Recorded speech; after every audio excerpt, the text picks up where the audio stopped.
So you guys all know at least something about the tank, and here's a beauty shot of the tank and where we want to go with it, a Center for Sonic Arts. And since that's a new category, we get to define it together. What is a Sonic Arts Center going to be, using this marvelous resource of the most beautiful sounding place I've ever heard on the planet, and in a place, Rangeley, that has a lot of wonderful people in it, a lot of wonderful resources that we're getting to know more and more of all the time. So that's a winning situation. We're going to learn from each other as we make this Center for Sonic Arts. Now, where it started out, I would say it started out in one of those once upon a time situations. There was this marvelous, crazy place that I started going in '76, and many of you have been there.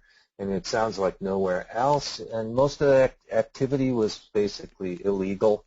We didn't know who owned it. We didn't care. We climbed in.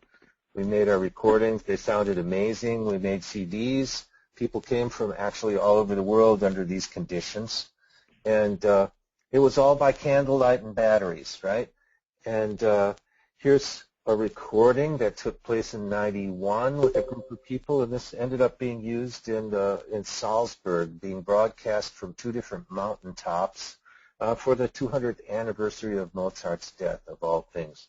So the tank has been played back in some pretty crazy places, as well as being this exceptional place by itself. So that's some of its history. Michael Stanwood then became the owner of this tank as the previous owner wanted to unload a liability in some way. Michael took it on, and there was a group called, this was called, let's see. Order of the Tank? Order of the Tank, OOT, which lasted for quite a few years. And Michael called me up one day saying he could no longer keep the tank. He was in a different place. He was interested in photographing clouds. This was a big, dark place with no clouds. So we thought maybe it looked like this thing was going for the cutting room floor in terms of being torched and put into stacks of steel at one point in time. And this basically was not okay. So at my 60th birthday, with a bunch of friends around, we formed this thing called Friends of the Tank, with the sort of a naive notion that we're just going to save this place. But not only that, if we save it, we can't just save it and lock it up. We have to save it and offer it to people that we don't know what they're going to do with it. You know, they'll have their chance to define it. And instead of going for Mozart's death and mountains, they'll do something else completely different, right? And that's the way it should be. So we worked really, really hard. We put this Kickstarter together. We got funded. It was a month of intense hard work, and we thought, aha, we're done. Good. But with success came a land grab, and we found out that the boundaries were confused and that a boundary line went right through the middle of the tank, and so that started out a whole process of things like deeds and quitclaim deeds, and it was a nightmare, really. With a lot of work and some new allies, we got these things stitched together. Particularly Peter Brixius, the town manager in Rangeley, had some brilliant ideas of how we could enlist the man, Ken Kenny, to donate that land to the tank as a positive act, and thereby get a legacy, and he deserves it. Ken, thank you. Peter, thank you. But we weren't done yet, because an additional neighbor, we realized, owned the road that went to the tank, and we thought that was our land, but it wasn't. So we had no access to get there. Access denied. Yes, we started out naive. Daddy, well, what's a land use permit? We had no idea, absolutely no idea what it would mean to try and put this thing together legally and safely. We just knew we had to do that. And so we found out what a land use permit was. We got a lot of help from our friends in Rangeley. Here we see Mark Sprague, we see Jeff Coomer on the left, both from the Rio Blanco County, who tutored us. They schooled us bit by bit into the scary world of what all these different things meant. Here's Heather Zadra meeting with us, and Lois and Mark. we're trying to figure out what we need to do and how to negotiate all these committees and applications and everything. And we got a lot of help from our neighbors. There's Don Wade, and there's Dick LaFawn. And he looks like he's holding a gun, but that's a dulcimer. Okay. So Don Wade helped us get all that water up to clean the tank and help us provision us while we had no road to get up there. And Don is a pretty great rhino driver.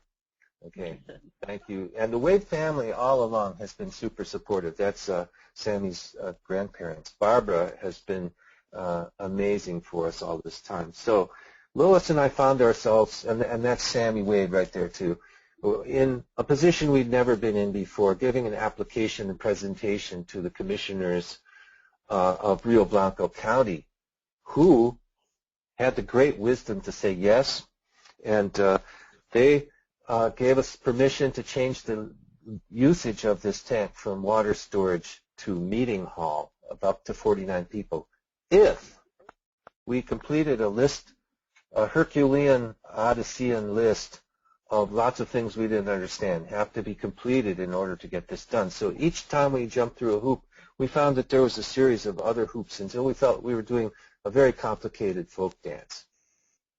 But this is the group, the core team now, with myself, Mark McCoyne, Lois, and Jeremiah Moore. We're trying to look visionary here, but the mops are killing the thing. So we set forth. Here's Sammy helping to paint the interior. We painted. We put the names of 800 sponsors from around the world who contributed on the wall, so when you're in there singing now, they're like these little star fields of names of all the people who made it possible. And it makes you feel the support, this growing community around the tank. We got power. This is just amazing. If you've been up there with batteries and stuff and inverters, and you know how many recordings were ruined by running out of batteries at just the wrong time, this is major. We got a road put in, and this roadway was put in by Elaine and Steve Urey. They donated this road, and it's beautiful. Steve's a real artist with pushing dirt around. So we've got a new website. My son Michael and Jeremiah took the brunt of that going on, and this website you can use to find out what's going on and find out the story of what's going on. It's really pretty detailed.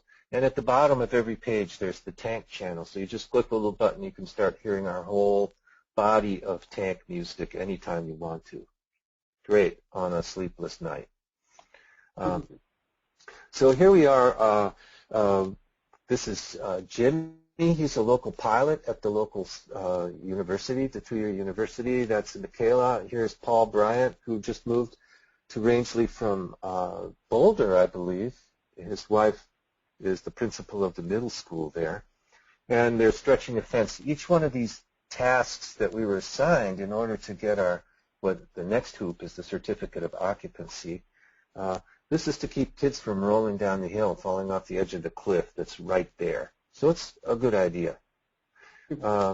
Here's Bill Ballou, who showed up in August. One of the most complicated tasks we had is how to get a ventilation system in the tank without changing the way it sounds, without cutting new windows and doors and anything. So Bill spent 4 days on top of the tank, 60 feet up, tied into the system here to build this beautiful way that we can swing open the trap door from down below and turn on a ventilation fan that's sealed against the enclosure here. Since nothing in this tank is really round or really square, it took a lot of modifications. Thank you, Bill. Here is the other thing we had to do, and we were sad about this at first, but now we're happy, is remove this pipe that goes across the middle of the tank. Any of you guys who have been there in the dark probably still have bruises at that height on your shins. So this trip hazard has been turned into something very cool. Here's Barbie Rossner and Mo measuring out this pipe after we've removed it. It's a big, heavy pipe, and cutting it into sections that are now like huge gamelan bars. You can play these things as an instrument. It's absolutely the voice of the tank, and you can sit on them. So that's what we're trying to do, code jujitsu. Anytime we get a code issue, we're trying to make the tank more of what it is, and we've been proceeding slowly in this direction. Here's another example of the code jujitsu. We had to come up with a way to block the ladder, so we're putting a large koto-like harp onto the thing, which is locked on with a bicycle lock, and so that becomes a musical instrument too. And here's how you crank the ventilation open. There's a switch on there, and you can turn it on. When I was there in September, instead of taking 3 hours to cool down like the olden days, you switch that switch, and in 10 minutes later, it's cool enough to record in there. Plus, power inside the tank. That's fabulous. We had to come up with lighting, and we didn't want to ruin the tank, so we got these strong magnets and a bunch of LED bulbs for the light wherever you want to. Notice, Mike, there's a name Stanwood there, Michael Stanwood. Thanks for being the keeper of the tank all those years. Bill Ballou is not afraid of metal, like most of us musicians who were out there. We're not welders. But he, after going in and out, I mean, we went in and out ruining our knees for 30 years. He did it for 2 days and said, you need a handle. So that's what's so important about getting new blood involved with this project, because we get stuck in our old patterns, and we need new people thinking about it with their own ideas about how it should go. And this handle is a very simple and elegant example of now we can go in and out without ruining our knees. Thank you very much, new blood. So, yeah, Lois and Dick did a pile of work with PDF forms that was torturous, and we now have our 501c3 with 5 exclamation points. That means that in-kind work is now donations that can be deducted, and all of your deductions or anything that you're putting into this tank project, now you can deduct it from. Think of something you really don't want to pay the government for, and do it for the tank instead. Okay, so David Brunel jumped in, and David has a history on both sides of his family in the Rangeley area, and he's a dear friend, and he's a really good organizer, and he got the notion that we needed something better than a beat-up old trailer as a control room, and got Jan Burton and Sam Austin involved with their company Rhino Cube, and they've been doing a huge amount of work to make this rather wonderful reconditioned container into a new control room for the tank. It's got great windows. It's got a great roof. It's all insulated. It's got big doors that open on one end. And it's got a nice wood finished interior. It's going to be a fabulous place to hang out, to listen to the recordings, to compose, to think, to greet visitors, to have a cup of tea. And speaking of tea, it looks like Lois and Mo are ready to welcome you in for a cup of tea here right now. During this whole time, really, music still was happening. Here's Tom Wassinger, who's a 3-time Grammy winner, making a beautiful recording inside the tank while some of this is going on.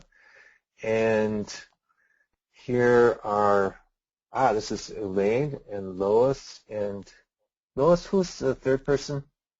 Angie, Kenny's granddaughter or niece, something.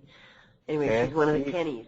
And Heather singing some beautiful 4-part harmony in the tank. So there's been it'll end up getting used for things that we don't know about yet. And there'll be special times. But what's next?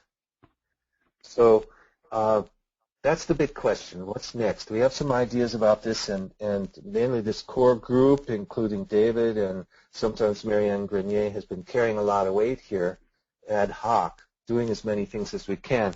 David basically convinced us that we needed to get real. We needed to make, now that we had our not-for-profit, we should actually find some smart people to help us and make a real not-for-profit. So what's next? We're looking at raising funding in May, doing a big work party in June, opening this thing in September at the Rangeley September Fest. That's Labor Day weekend, where all of Rangeley comes out for a whole range of activities, including a rodeo and all kinds of things. It's fabulous. That's our goal. to get that a certificate of occupancy and prepare ourselves to make the tank available on a limited basis in some kind of way, starting out in September, maybe with a little shindig of some kind of appropriate kinds. And this is why we're making this pitch, because we need your help and we want people to help us do this. We want it to be something that lives, so if the four of us should get exhausted, the whole thing continues. And that we can mix it up and people's ideas can flow into it, and we can get help in areas that we're not very good at. Some people have completely different ways of approaching things, and that's what we're looking for. We're looking for people to help us from your own locations wherever you are, and sometimes in Rangeley as well. So there's a range of options. For instance, Bruce, yes. I'm going to interrupt you because I think all of us need to thank you and Lois and Jeremiah and Mark McCoy and Michael Odland and everybody else that you listed for all the work. You've done a tremendous amount of work. When you and I first started talking about this and they were going to turn that thing into scrap, and you were asking me to make a final visit with you out there, and I said, no, I'm not going to a funeral. And then you went downstairs and talked to the birthday people that were there with you. I had no idea that the quantum jump that you guys have made and the amount of time and effort. I mean, this is like a dream come true. And I think all of you need to be commended and thanked for all of your perseverance more than anything else. I know everybody has contributed, but I personally wanted to thank you and Lois and Jeremiah and Mark McCoy for leading the charge. You're very, very welcome. And David, by the way, produced the album Leaving Eden with me, highly involved in the tank, and I'm looking forward to the time when he can come out there and actually be inside that tank, which he's never visited yet. But his comment, I'm not going to a funeral, you've got to find a way to save that, was very pivotal. Here is an example project. You know, when we have residencies sometime in the future, as we plan to, we got a hold of this beautiful old trailer, which is not yet on the property as it looks. It needs to be dragged across and fixed up.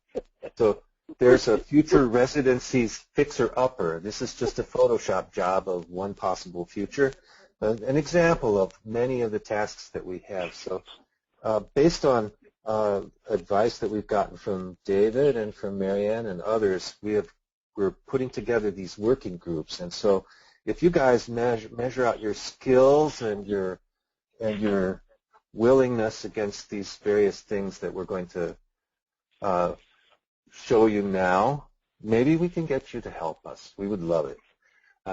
So our working groups will be fundraising, which will entail many of the normal things you'd imagine. We're going to start with some kind of fundraising dinner, which has been recommended by both Bob Sheets and by David Burnell.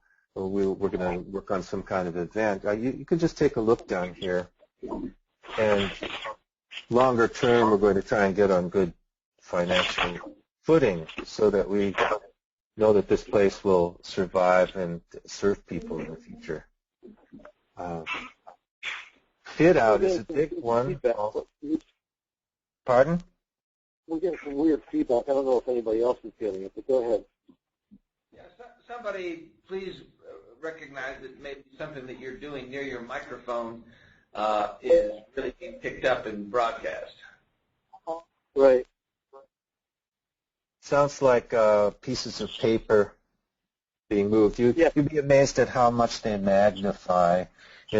For instance, I'm going to just rip a tiny Post-it right now as an example of scale. Okay?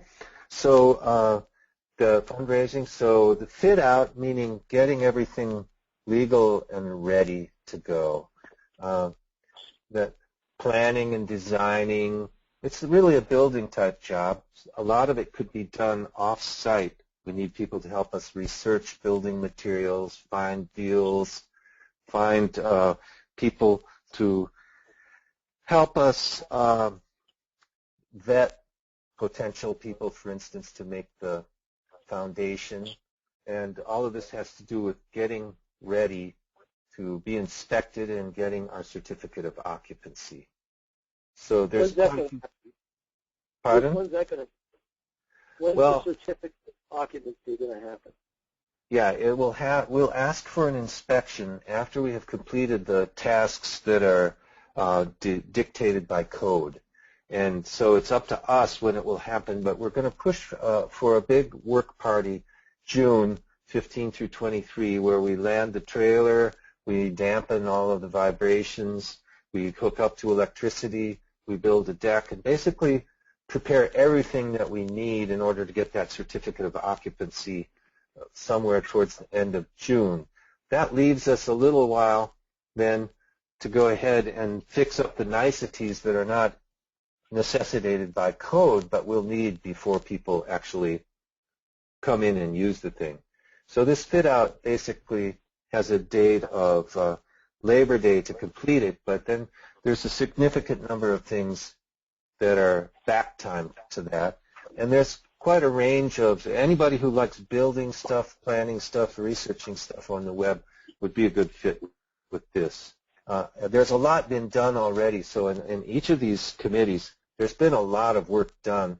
Nobody's on their own. They have the entire group to ask questions to and go back and forth with, because we are a pretty good resource group. So programming, what does that mean? Well, we still have to define the type of experience that we're going to offer to people and figure out, what are we going to lead with? Maybe it's letting people just be alone in the tank with their instruments. Education, performances, possible festivals. All this has to be sequenced because we're not going to start doing it all at once. We have to go slow and figure out how the tank becomes what it is. And that always includes in every aspect outreach into the community. The connection to Rangeley is the biggest thing here. Learning from the people in Rangeley and vice versa, coming up with some synergy that allows the tank to live. Because without, it's all place-based music. It's the only music and sounds that you can only make there. It's really experience-based. So how do we want to proceed to make that available? That's programming. These are all the ideas we've thought of yet. It doesn't mean we're going to do them all at once. There's no way. But we need some people to think about that and develop it. Operations. Well, we got a paper shuffler again now, so finish shuffling. Okay. Not mine. Everybody should check their speakers. Yeah. Okay, great. Operations. That is on the ground in Rangeley. How are we going to get that happening? What kind of resources do we need? What kind of funds do we need to have the tank available? Do we need a keeper of the tank? Do we need docents? Are we going to train local sound engineers so people can make recordings? Those kind of questions, and how we actually achieve it. So that's operations. Where the tank meets the people. Marketing. Well, that's letting people know how they can come. The reverberations of the tank on the web, the website. We had a huge amount of activity on SoundCloud, for instance, while we were doing this. And so think of it, marketing as concentric rings around the tank, from word of mouth to local press to regional press. We've already been on the BBC. We've already been in Art in America. So we have a lot of toeholds here in terms of the tank. But that's all about the dream. Now we're going to get to the real story when people can come and use it. Sorry, is somebody trying to say something there?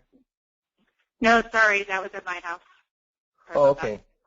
No problem. Just wanted to, if somebody had a comment, I wanted to pause for it. So governance. This is something that I have zero experience with, but fortunately there are some people who know something and we could use their help. Like I've never been on a committee before, so I'm one of the ones who needs the most help with this kind of stuff. How the thing will operate as a 501c3. But David describes this as good hygiene, keeping your organization healthy and clean and in good shape so the decision-making process doesn't get out of control. And this is kind of like takes a look out at all of the different groups and how they're doing and puts it all together. So if you have experience in this type of area and know that and have some experience from previous .orgs, that you know what would be a healthy setup for this group, we could really use your experience on this. Finance, and that is creating a realistic budget, making sure the thing can actually meet its operation costs. So, and saying, wait a minute, slow down over here. We can't move so fast on that now. It's important to note that all of these groups feed each other information and work with each other all the time, so that actually nobody does the fit out without the finance guys knowing that we're okay to do this. So all of these committees are talking to each other, and nobody's working in isolation, and we're all using each other as resources. So that's the end of that, right? This place is going to be a sundial, right? We're not going to heat it in the winter. We're not really going to cool it. We'll change the air and be legal and everything. So it'll have its own schedule dictated by what it is. All we're really trying to do is help this rather remarkable accident of fate become something that can communicate and instruct and give people experience over time. There's a lot of ideas in our mind. Is it going to work like lightning fields, art installation? Is it going to be a place that tour groups come in small numbers? All of those things will be dictated by the tank sitting on the ground that it's sitting on as a place-based musical place to come and have experiences. So we invite you guys, and we thank you for your time, and we seriously invite you to come and join us and help us with this in any of the areas that we saw before, in any of these working groups. The way it'll work is that we'll give you some kind of an email that has notes of all the things that these committees are planning to do. We've done a lot of work in terms of gathering resources for these committees so that anything we know is available and ready to help. So we'd like to ask you guys, if you're interested, to let us know by February 3rd which groups you're interested in, et cetera, or some kinds of ideas you have. Jeremiah is our guy on the marketing committee, and he's going to send out a little form that you can work with that lets us know where your interests might lie and what types of ideas you have. The recording of this presentation will be available in case for people who missed it or people you think might be interested that weren't able to join us today. And we'll get back to you shortly after that, and we'll start out. So I thank you all for your time.